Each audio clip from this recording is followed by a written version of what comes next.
Bueno, entonces vimos el concepto de física la clase pasada.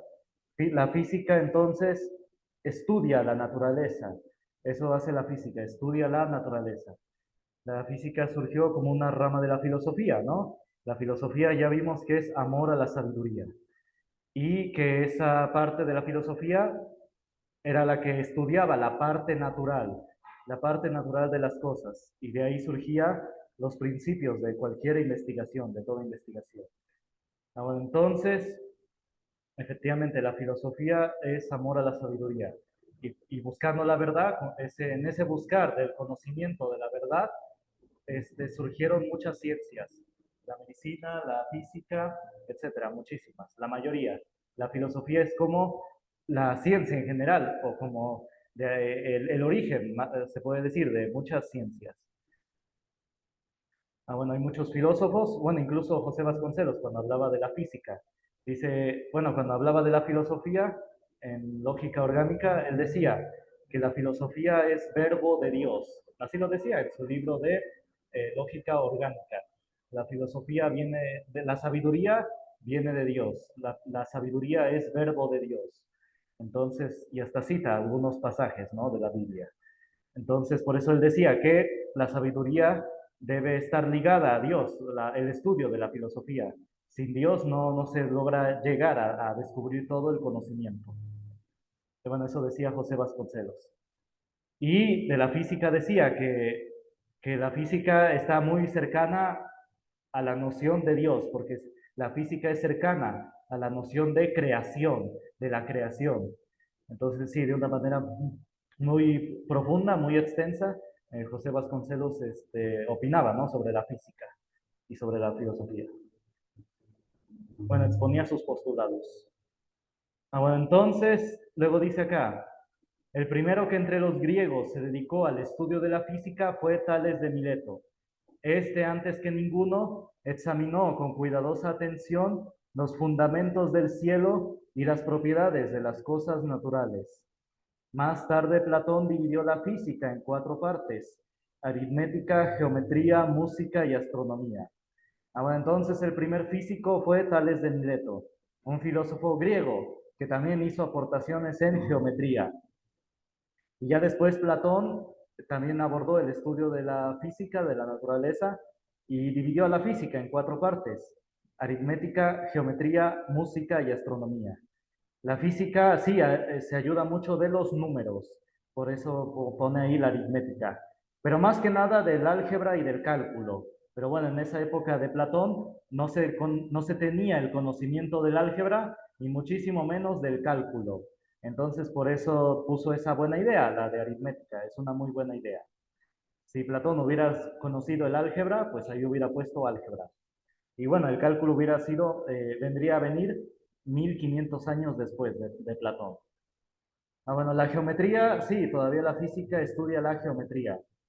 La música, bueno, lo reemplazaríamos lo que vendrían siendo las ondas. La física estudia las ondas, y no solamente las ondas sonoras, también hay ondas invisibles a nuestros ojos, que son las ondas electromagnéticas. Pero bueno, Platón tenía muy buena idea, que la física estudiaría lo que se llamaría después ondas. Y la astronomía sigue siendo actualmente una rama de la física. Bueno, copien esta diapositiva, copien. Cualquier duda, comentario, digan.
Bueno, me avisan cuando terminen de copiar.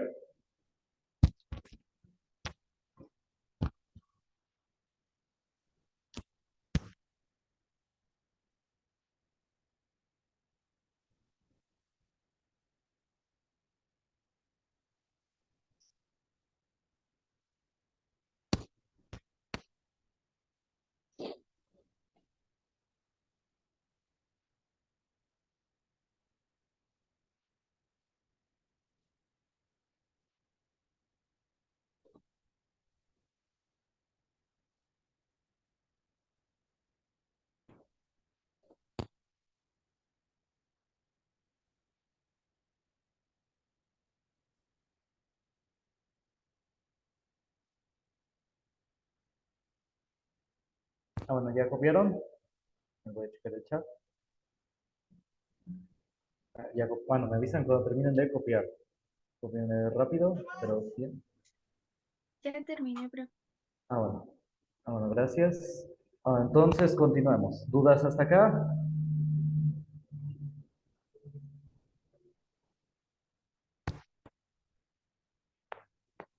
Bueno, entonces ahora vamos a ver las ramas de la física. Pongan como subtítulo ramas de la física.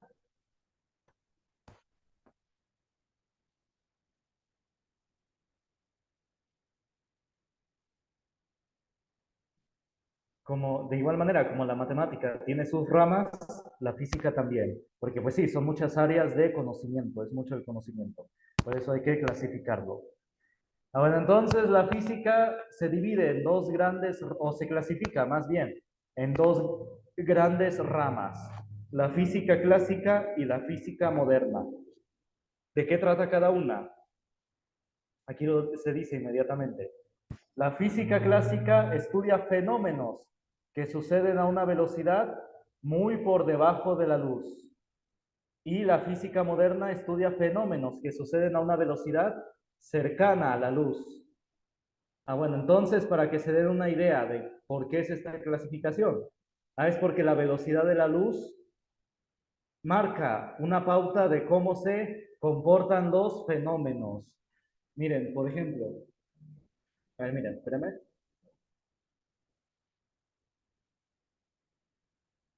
Ahí está. La velocidad de la luz, y sí copienlo, porque a veces se pregunta.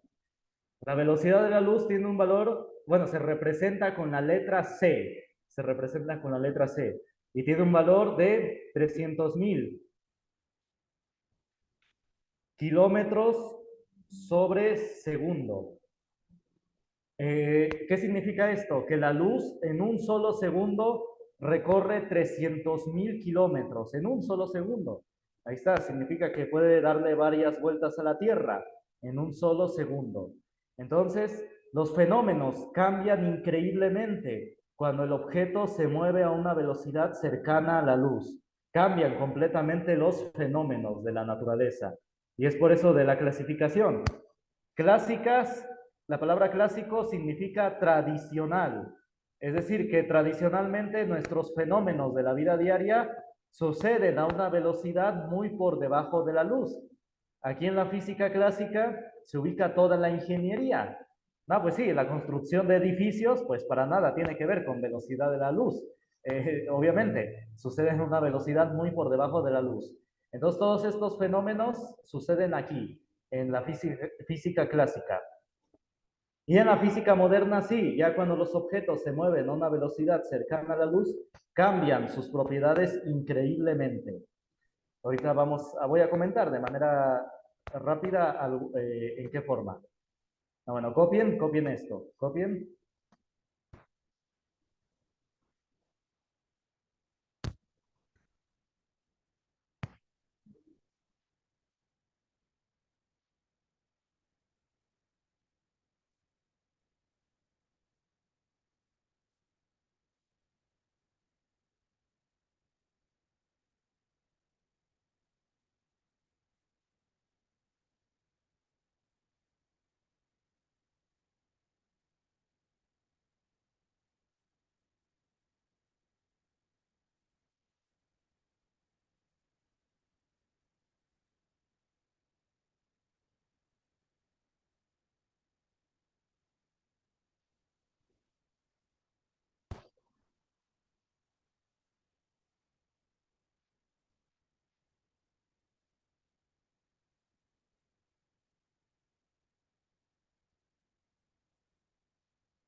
Ah, bueno, ¿ya copiaron? ¿Dudas hasta acá?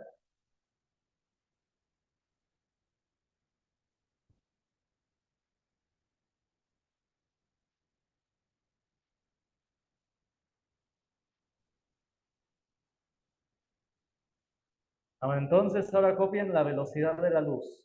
Y para que se den una idea, incluso el sonido está muy por debajo de la luz. El sonido entra en la física clásica, porque la velocidad del sonido tiene un valor aproximado, porque esto tiende a variar, tiende a cambiar, de 340 metros sobre segundo.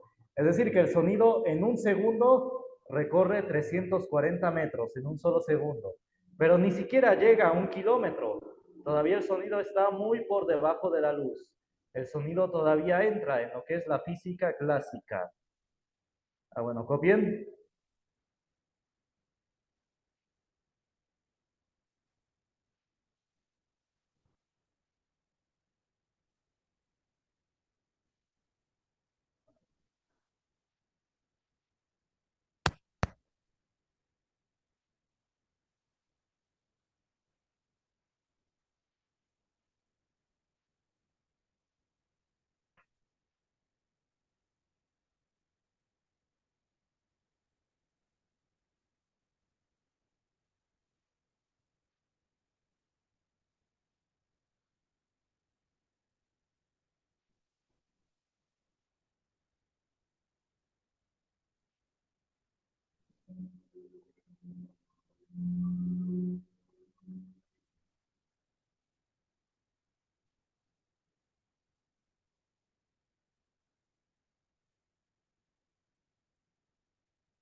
Ah, bueno, ¿ya copiaron?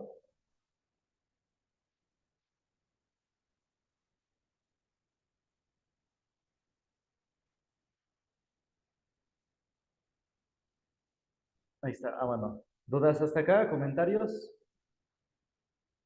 ¿Nadie faltó por copiar?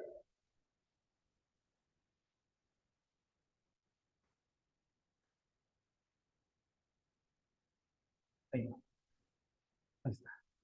Ah, entonces, sigamos. La física clásica, sus áreas de estudio son las siguientes. Hay muchas más, pero aquí pongo nada más algunas. Está la cinemática, la mecánica, la hidráulica, la termodinámica y la óptica. Voy a dar el concepto de la cinemática y la mecánica, que son los que puede que les pregunten, que a veces se preguntan. Vamos a ver.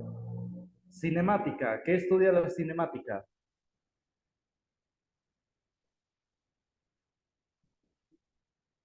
Estudia el movimiento de los cuerpos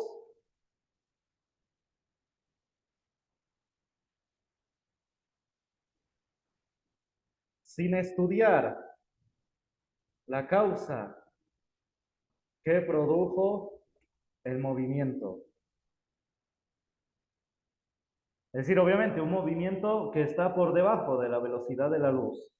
Entonces, la cinemática solamente estudia cuestiones como la velocidad del cuerpo, la distancia que recorre, su aceleración, el tiempo que tardó en hacerlo, y esas cuestiones. No se preocupa por la causa que produjo el movimiento. Es decir, no estudia cuestiones como la fuerza aplicada al objeto, la fuerza aplicada para que se moviera, o el impulso que llevó a cabo para moverse.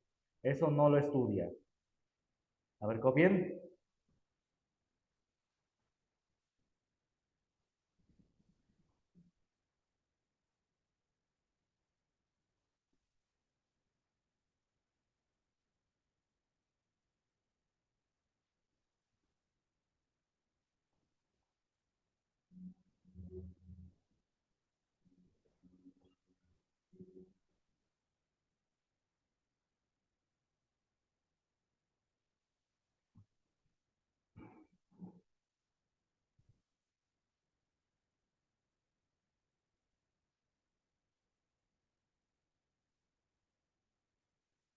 Bueno, ahora la mecánica.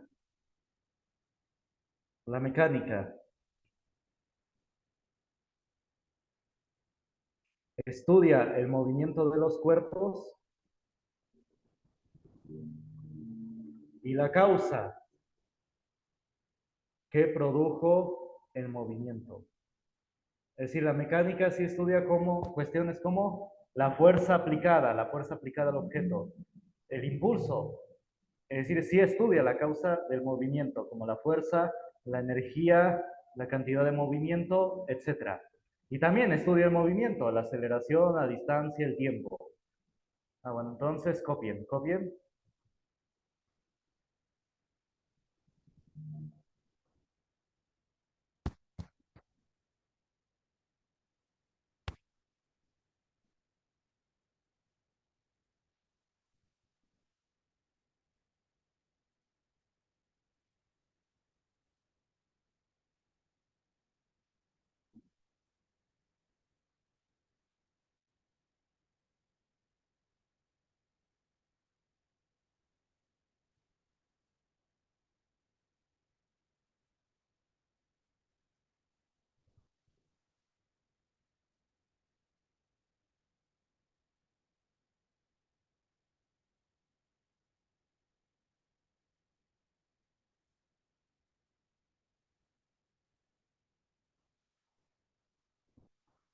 Bueno, entonces vamos a ver. ¿Ya copiaron?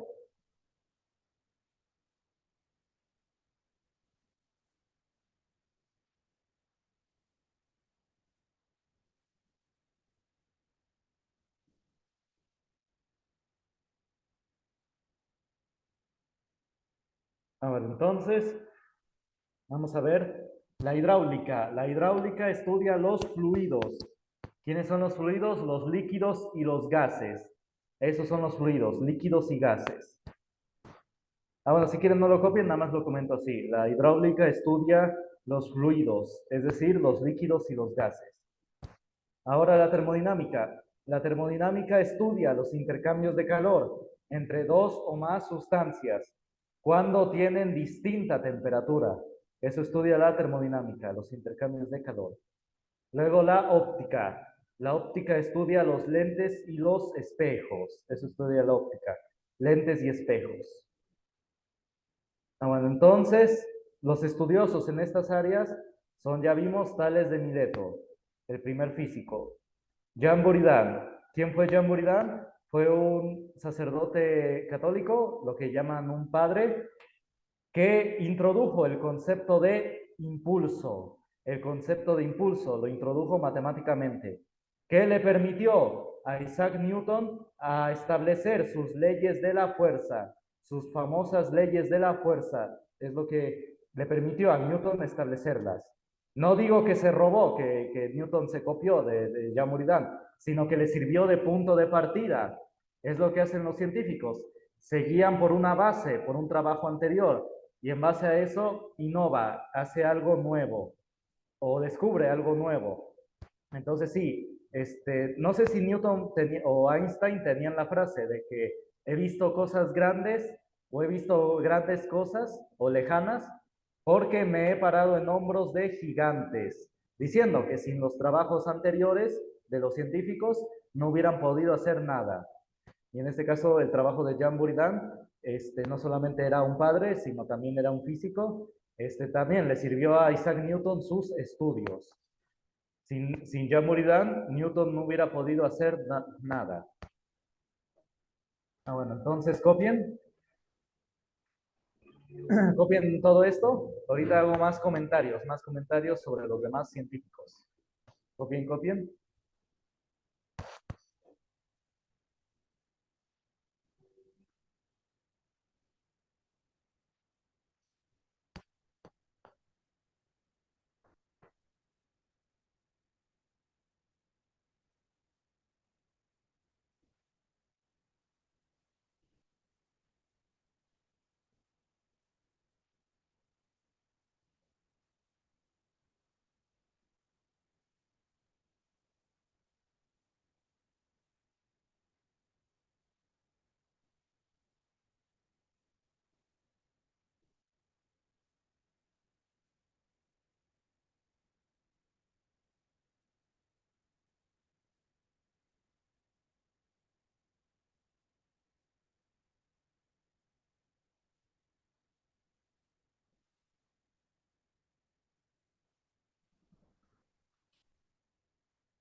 Entonces, vamos a ver.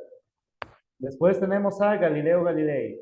Él hizo que la física fuera experimental, porque antes la física y la ciencia en general era teórica, era de así, de hacer teorías en papel, matemáticamente o con algún postulado en letras. Entonces, eran como postulados, ¿no? Ya sea en así enunciados o planteamientos matemáticos. Y a partir de Galileo se empezó a experimentar, de a ver, comprobar si efectivamente lo que está escrito y lo que está planteado en ecuaciones es acorde a la realidad. Entonces, él es el primero del que se tiene registros de hacer experimentos y de registrarlos con rigor. Comprobó que los objetos son atraídos a la misma razón. Es decir, que si no hubiera aire, si estuviéramos en un ambiente donde no hubiera corrientes de viento, corrientes de aire, los objetos caerían exactamente al mismo tiempo. Tanto una piedra como una hoja de papel o de un árbol caerían exactamente al mismo tiempo. Si no hubiera aire, si no hubiera corrientes de aire, caerían exactamente al mismo tiempo. Entonces, esto lo comprobó lanzando objetos desde la torre de Pisa. Construyó también en Galileo el primer telescopio, descubrió cráteres en la Luna, etc. Galileo fue una persona que hizo muchos descubrimientos, que tenía mucha inquietud, ¿no? Por descubrir. Bueno, dicen que sí, que por algunas teorías, algunos descubrimientos, la iglesia lo persiguió, la Inquisición católica, bueno, dicen, ¿no? Pero bueno, para empezar, el juicio de Galileo hay muchos aspectos que estudiar. Sí, en ese entonces, en esa época, en la iglesia católica había dos partidos, digamos, dos partidos políticos, digamos.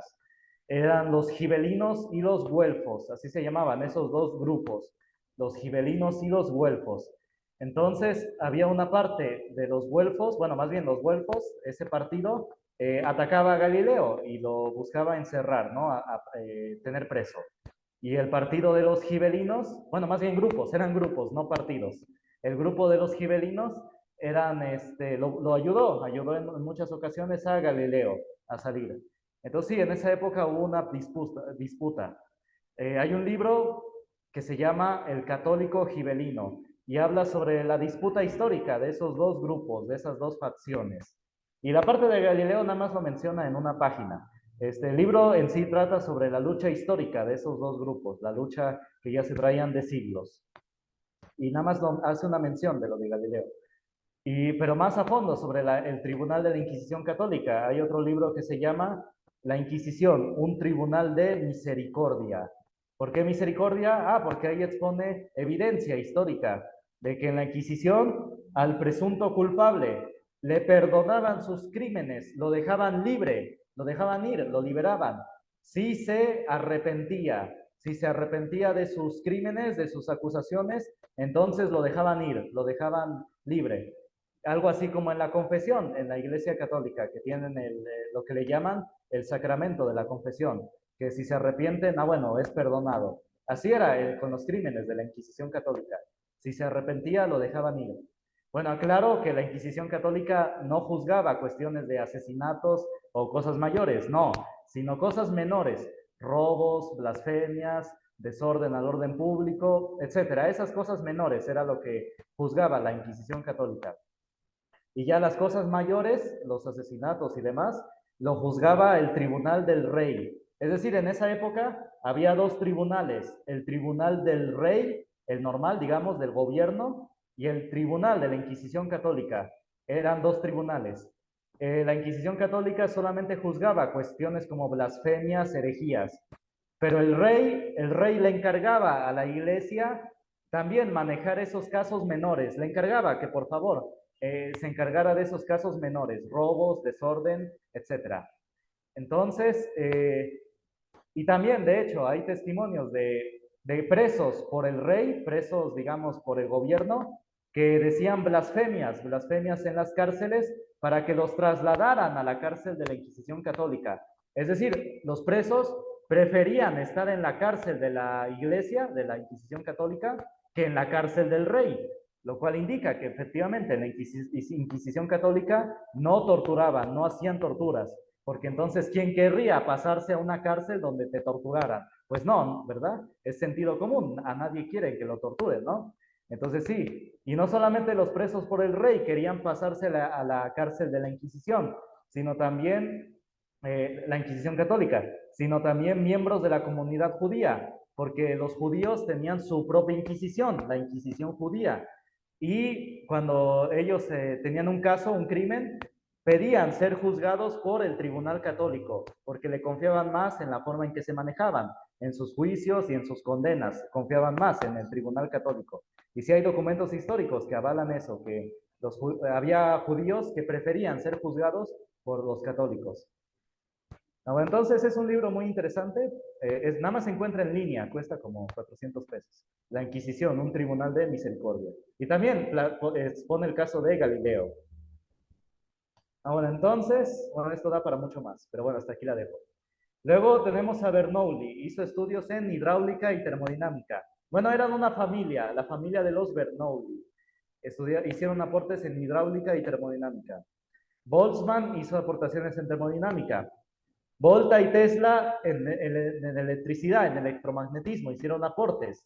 Por eso, Alessandro Volta, en honor a él, Alessandro Volta, a la tensión eléctrica, a lo que digamos que es la fuerza eléctrica, bueno, la tensión eléctrica, se mide en volts, el voltaje que conocemos. El voltaje en sí es la tensión eléctrica y se mide en volts, en honor a Alessandro Volta. Tesla, ni se diga Tesla, es una leyenda muy icónica. Tesla hizo demasiados descubrimientos. Incluso dicen que Thomas Edison le robó varios de sus inventos, porque